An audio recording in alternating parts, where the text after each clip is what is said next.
Gente, hoje eu quero falar um negócio sério aqui. Eu acabei de conversar com um rapaz ali. Ele é um indigente, um mendigo. O nome dele é Eduardo. Tá na mente aqui ainda porque faz poucos minutos que eu acabei de encerrar a conversa, o diálogo lá. Eu queria trazer para vocês esse pensamento, gente. Não pense que isso aqui é para se envaidecer, para me amostrar, para mim poder querer me exibir. Toda a glória e toda a honra seja dada a Deus no céu. Mas eu faço aqui como um cumprimento da palavra de Deus. O Senhor Jesus Cristo, na ceia, antes de ser crucificado, ele disse aos apóstolos, aos discípulos: fazer isso em memória de mim. Fazer isso o quê? O que ele fez? Ele deu o seu próprio corpo e o seu sangue.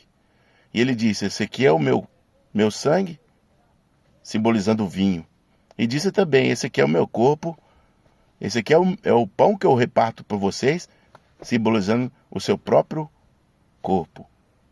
O vinho, o seu sangue derramado. E o pão, o seu corpo crucificado, por amor de nós. E quando ele diz fazer isso em memória de mim, eu creio e tenho por mim que ele dizia sobre o ato de compartilhar. E eu trago essa mensagem para vocês para compartilhar o que eu aprendi hoje. É uma coisa que eu nunca li, nunca escutei ninguém dizendo. E acredito que Deus me trouxe a luz do Espírito Santo, quando eu conversava com o Eduardo. Que uma das primeiras coisas que eu falei com ele: oi, tudo bem? Sentei do lado dele, estava sentado na calçada. Perguntei o nome dele. Falei: com quantas pessoas você conversou hoje? Ele ficou meio sem graça. Falei: muitas pessoas, poucas pessoas, ninguém. Ele abaixou a cabeça. Deu a entender que ele não tinha conversado com quase ninguém. Até mesmo porque a pessoa nesse tipo de situação, maltrapilho, fedido, ninguém quer contato, ninguém quer chegar perto. Então eu acredito que ele não conversou com quase ninguém, ou talvez ninguém. E eu só fui lá conversar com o Eduardo porque Deus no céu me fez sentir do coração de assim o fazer. Porque eu não sou, vou dizer que sou bom e que eu sou santo e que eu sou um enviado de Deus, que eu faço isso constantemente. Não. Eu sou um homem pecador e mau, como todos os demais habitantes desse mundo. Então toda a glória seja dada a Deus, porque ele assim me fez de ir lá e conversar com o Eduardo. E eu falei: ô Eduardo, às vezes na vida da gente acontece da gente ser desprezado, e às vezes as pessoas não querem nem contato e nem conversa. E tem dia que às vezes apenas um simples gesto de alguém poder conversar com a gente tem grande significado. E por que eu disse isso pro Eduardo? Porque eu me coloquei no lugar dele. Imagina se você está desprezado, independente do seu passado, independente de quem você é, numa situação de olhar apenas para o ser humano. Gente, tem gente que passa e mexe com cachorro, às vezes cachorro da rua, cachorro sujo, sem banho, cheio de carrapato, cachorro sarnento, e a pessoa brinca com o cachorro, faz carinho no cachorro. Se estiver próximo de um restaurante, de um bar, comendo um lanche, comendo algum petisco, a pessoa ainda joga um pedacinho pro cachorro. Mas quando é um ser humano, a pessoa tem inúmeros julgamentos, inúmeros preconceitos, nojo, desprezo. É um ser humano. E Jesus Cristo disse na sua palavra assim: quando eu tive fome, me deste de comer. Quando eu tive frio, me deste de agasalhar. Quando eu estive preso, foste me visitar. E aí, perguntarão para ele assim: mas quando foi que fizemos isso a ti, Senhor? Ele diz: quando um dos meus pequenininhos fizeste, a mim o fizeste. E você não tem poder de saber quem que é pequenininho e quem que não é de Deus. Você não tem esse poder de julgar quem que é filho de Deus e quem que não é.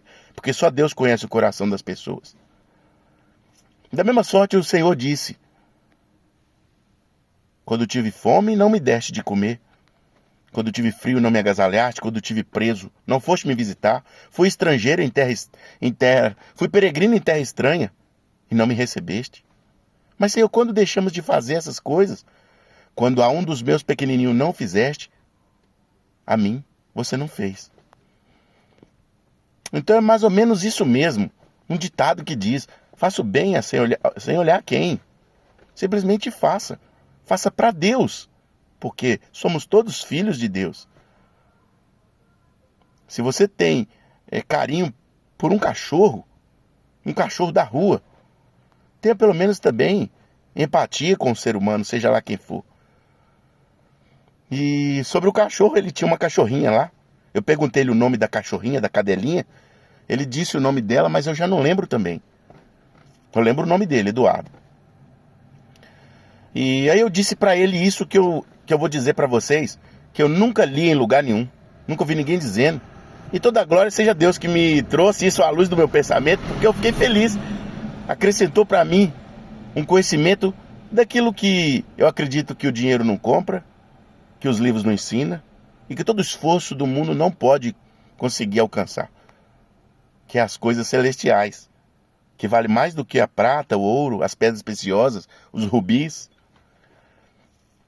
Eu disse para ele assim: olha, Eduardo, Deus ouve a nossa voz. Ele riu. Eu falei: você sabia que Deus escuta a nossa voz? Ele riu. Eu falei: ele escuta. E ontem mesmo eu estava orando, já era muito tarde da noite, e eu olhei para o céu e pedi a Deus para ter misericórdia de mim, clamei a Ele. E eu acredito que se você fizer assim também, Eduardo, Deus é poderoso te ouvir. Peça a Ele misericórdia sobre a sua alma, sobre a sua vida. Olha para essa cachorra, tá vendo a sua cachorrinha? Ela entende o que você fala? Aí ele disse que sim. Eu falei: assim também é Deus. Ele entende a nossa voz, Ele entende o que a gente fala, Ele ouve. Agora, observa uma coisa. Quando a sua cachorra comunica com você, você entende? Nem sempre, né? Assim também é a voz de Deus. Nem sempre nós conseguimos discernir a voz de Deus, a forma como Deus fala conosco. E às vezes estamos tão dispersos pelas coisas dessa vida, pelos nossos problemas, que Deus está bem pertinho da gente e a gente nem percebe. E Ele dá inúmeros sinais, e até mesmo às vezes com a sua própria voz. Mas é como se fosse um cachorro latindo, ou um pássaro cantando, ou um gato miando, um galo cantando. Não é isso? E nós não conseguimos entender, não conseguimos discernir, porque a voz de Deus se discerne com a alma e pelo Espírito Santo da graça. Terminei a conversa com ele e perguntei se ele estava com fome. Ele disse que não tinha comido, estava com fome. E também não dei dinheiro, porque eu sei que poderia ser usado para comprar drogas, bebidas alcoólicas, enfim. Mas fui lá, comprei um lanche para ele, fui até o supermercado, voltei, trouxe o lanche para ele. E terminei a conversa com ele, indicando para ele o Centro de Tratamento Psicossocial, Psiquiátrico, né? O CAPS. Falei com ele que é muito importante que ele possa procurar o CAPS. O pessoal vai receber ele lá da melhor forma. E que eu também já fui tratado pelo CAPS. Ainda perguntei para ele: tá vendo eu aqui? Você pensa que eu tenho problema? Nem parece, eu tenho problema de cabeça também. E deu sinais, eu percebi que ele também é um doente mental. E ele disse que já tinha tratado do CAPS em outra cidade, e que já tentaram internar ele, ele fugiu em hospital psiquiátrico. Enfim. E falei pra ele: olha, eu tô bem, você acha que eu tô bem? Parece que eu tenho algum problema mental? Ele disse que não, falou: nossa, você tá muito bem. E o Eduardo, apesar de tudo, parecia conversar muito bem, demonstrou um diálogo legal comigo. Meio acanhado, meio desconfiado, mas conversou comigo. E é isso, gente. Eu ainda tô aqui com as minhas mãos sujas, porque eu cumprimentei ele. Cumprimentei ele pegando na sua mão. Mas o que um sabonete não pode resolver nessa situação? Né? Tô com um pouco de nojo? É lógico, o cara estava sujo, fedido. Mas eu não o desprezei.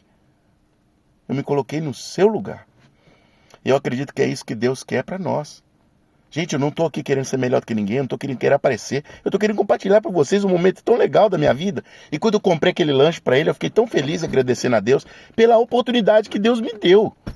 Eu confesso para vocês que eu estava recolhendo as minhas cadeiras de mesas e eu vi o rapaz ali, o mendigo, e eu estava indo embora, mas alguma coisa dizia para mim: vai lá, conversa com ele pelo menos. Você não tem muita coisa para oferecer para ele, mas pelo menos uns minutos de atenção. Isso pode ser tão importante que a gente não sabe o que está na cabeça dele, o que está passando. Independente se ele vai procurar tratamento ou não. Independente se ele vai vender o lanche que eu comprei para ele, para fazer uso de droga, ou se ele realmente vai alimentar. Independente do que vai acontecer, isso para mim não interessa. O importante é que a minha parte eu fiz. E fiz para Deus. E eu estou feliz, porque Deus, Ele apareceu tão poderosamente na minha vida, que me deu a oportunidade de servi-lo. Imagina se você tivesse a oportunidade de servir o seu próprio Deus. Todos os dias é nos dada a oportunidade de servir o nosso próprio Deus. Servindo ao nosso semelhante, servindo ao nosso próximo. Será que as pessoas não enxergam isso? Deus abençoa a sua vida, Deus abençoa a minha vida, Deus abençoa lá o Eduardo. Se Ele permitiu de eu ter esse contato com ele, pode ser para me aprender, para me aprimorar, para me ensinar, para me edificar, para tanta coisa boa que acrescentou nessa situação, para mim. Mas imagina para o Eduardo, acredito também que não só para mim, mas muito mais para ele, que ele foi um agraciado. E observa a situação, você também é ser humano, você também fica velho, você também fica doente, você também pode ser desprezado, você também pode ficar com depressão, você também pode falir, você também pode ficar com fome. E se em qualquer tipo de situação dessas, ou até piores, você estiver, como você gostaria de ser tratado? Como você gostaria que te olhassem? Como? Passa a fazer assim também. E Deus muito te abençoará. É assim que... Esse é o Evangelho. Essa é a graça de Cristo. É isso o mistério da palavra de Deus. É isso. Parece que é muita coisa para você agradar a Deus, para você ir para o céu. Não é muita coisa não, gente. Porque Jesus Cristo nasceu numa manjedoura e ele foi pobre. E com o rico ele foi sepultado, mas ele não era rico. E viveu como pobre, um homem simples, um carpinteiro.